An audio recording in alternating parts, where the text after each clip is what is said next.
អ្នកចង់ងាប់មែនទេ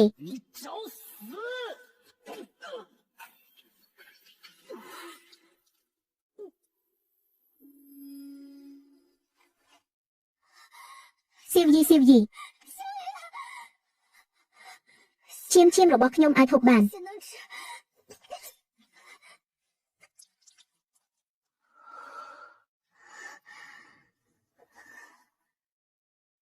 គេបានជួយសង្គ្រោះខ្ញុំប៉ុន្តែគឺប្រើវិធីបែបនេះប្រើមន្តអាគមភ្លើងងឹតដ៏ចម្លែកបែបនេះប្រើល្បិចធ្វើបាបខ្លួនឯងបែបនេះគឺដើម្បីគ្រប់គ្រងខ្ញុំមែនទេដើម្បីឲ្យខ្ញុំចាក់ចេញពីគេមិនរួចដើម្បីឲ្យខ្ញុំខ្លាចជីវិតធននៅក្នុងដៃរបស់គេទាំងស្រុងអាវុធទិព្វដ៏មានមង្គលនោះនិងល្បិចលះបង់ជីវិតធ្វើបាបខ្លួនឯងនេះតើវាសុទ្ធតែជាផ្នែកមួយនៃផែនការដែលគេរៀបចំទុកមែនទេតើអ្នកជានរណាឲ្យប្រកាសខំប្រឹងប្រើល្បិចគ្រប់បែបយ៉ាងសូម្បីតែមិនស្ដាយក្រោយនឹងធ្វើបាបខ្លួនឯងគឺដើម្បីឲ្យយើងចាក់ចេញពីអ្នកមិនរួចទាំងស្រុងមែនទេអ្នកនាងទីបំផុតអ្នកនាងដឹងខ្លួនហើយអ្នកនាងធ្វើឲ្យខ្ញុំភ័យស្លាប់ហើយតើខ្ញុំដេកអស់រយៈពេលយូរប៉ុណ្ណាហើយពេញមួយថ្ងៃមួយយប់ហើយ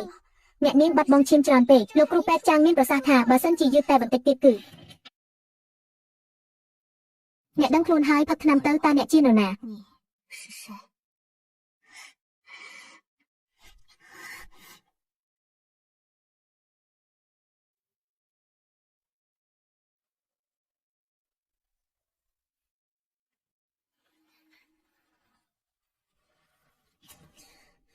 លោកម្ចាស់បើលោកម្ចាស់នៅតែបន្តបែបនេះវាមិនមែនជាមធ្យោបាយល្អទេចរិតរបស់អ្នកនាងឆាវគឺរឿងនោះណាសម្ដីរបស់លោកម្ចាស់នៅថ្ងៃនោះគឺប្រៀបដូចជាកាំបិតដែលចាប់ចំកណ្ដាលបេះដូងអញ្ចឹងយើងដឹងប៉ុន្តែគេមិនព្រមស្ដាប់ការពន្យល់របស់យើងទេលោកម្ចាស់ប្រហែលជាលោកម្ចាស់គួរតែឲ្យអ្នកនាងឆាវបានដឹងពីរឿងរ៉ាវកាលពីឆ្នាំនោះអ្នកចុងខ្សែត្រូវតែជាអ្នកស្រាយចំណងក្នុងចិត្តក៏ត្រូវស្រាយចេញពីប្រភពក្មេងស្រីតូចខ្ញុំដឹងថាអ្នកខឹងនឹងលោកម្ចាស់ប៉ុន្តែមុននឹងអ្នកកាត់ទោសប្រហារជីវិតគេទាំងស្រុងតើអាចស្ដាប់កូនចៅម្នាក់នេះនិយាយរឿងមួយបានទេនៅក្នុងរឿងនោះក៏មាននារីម្នាក់ដែលដូចជាអ្នកដែរតែបានលះបង់ជីវិតមកទាំងនៅពីមុខលោកម្ចាស់នាងមានឈ្មោះថាឈីងយាកាលនោះអ្វីដែលលោកម្ចាស់ត្រូវមិនមែនជាថ្នាំពុលទេតែជាអគ្គិសនីឆ្អឹងរួមគ្នារបស់ពួកនាងជាងនោះគឺជាមន្តអាគមដ៏សាហាវយង់ក្នុងយ៉ាងដែលធ្វើឲ្យអ្នកត្រូវអក្ខរារស់នៅទាំងវេទនាដូចស្លាប់ពិធីស្រែតែមួយគត់គឺត្រូវឲ្យអ្នកដាក់អក្ខរាស្ម័គ្រចិត្តសម្លាប់ខ្លួនឯងអ្នកដាក់អក្ខរានោះគឺជាប្អូនស្រីបង្កើតរបស់អ្នកនាងឈីងយា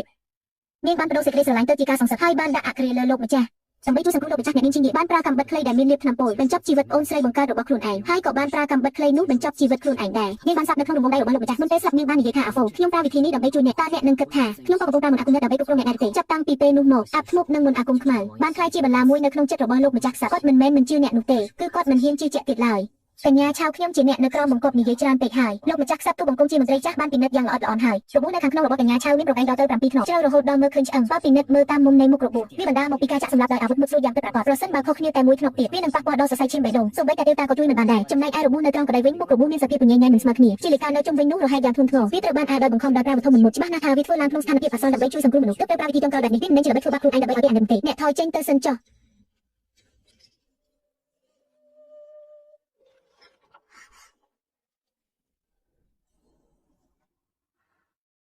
ខ្ញុំមកជួយសុំទោសអ្នកផងអ្នកមិនខុសទេអ្នកគ្រាន់តែមានជំងឺប៉ុណ្ណោះជំងឺមិនទៅសង្ស័យខ្លាចគេតាមព្យាបាលពេទ្យចុងក្រោយត្រូវតែព្យាបាលមែនហើយគឺខ្ញុំមានជំងឺ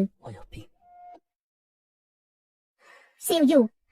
ពួកយើងមកជ័យគ្នាទីមួយខ្ញុំចង់បានសិទ្ធិដឹងរឿងរ៉ាវដែលស្មើភាពគ្នាតើអ្នកជានរណាស្ត្រូវជានរណាអតីតកាលរបស់អ្នកនិងផែនការរបស់អ្នកត្រូវតែប្រាប់ខ្ញុំទាំងអស់ខ្ញុំមិនមែនជាសត្វចិញ្ចឹមរបស់អ្នកទេហើយក៏មិនមែនជាអ្នកដែលត្រូវអ្នកធ្វើបាបដែរខ្ញុំគឺជាសម្ព័ន្ធមិត្តដែលអាចជួយអ្នកដោះស្រាយបញ្ហាបានទីពីរខ្ញុំចង់បានសិទ្ធិសម្រេចចិត្តដោយខ្លួនឯងទាំងស្រុងនៅក្នុងជំនាញវិជ្ជាជីវៈរបស់ខ្ញុំថាព្យាបាលបែបណាគឺត្រូវព្យាបាលបែបនោះអ្នកអាចសាកសួរបានតែមិនអាចមិនទៅសង្ស័យឡើយដូចគ្នាដែរនៅក្នុងជំនាញវិជ្ជាជីវៈរបស់អ្នកដូចជាការវាយតប់និងល្បិចកលនយោបាយខ្ញុំក៏នឹងជឿជាក់លើអ្នកដែរទី3រឿងស្វែងរកផ្លូវត្រឡប់ទៅផ្ទះវិញត្រូវតែដាក់ចូលក្នុងរបៀបវារៈជាបន្ទាន់ហើយត្រូវតែមានវឌ្ឍភាពជាក់ស្ដែងនេះគឺជាគោលដៅចុងក្រោយបង្អស់របស់យើងយល់ព្រមខ្ញុំសន្យានឹងអ្នក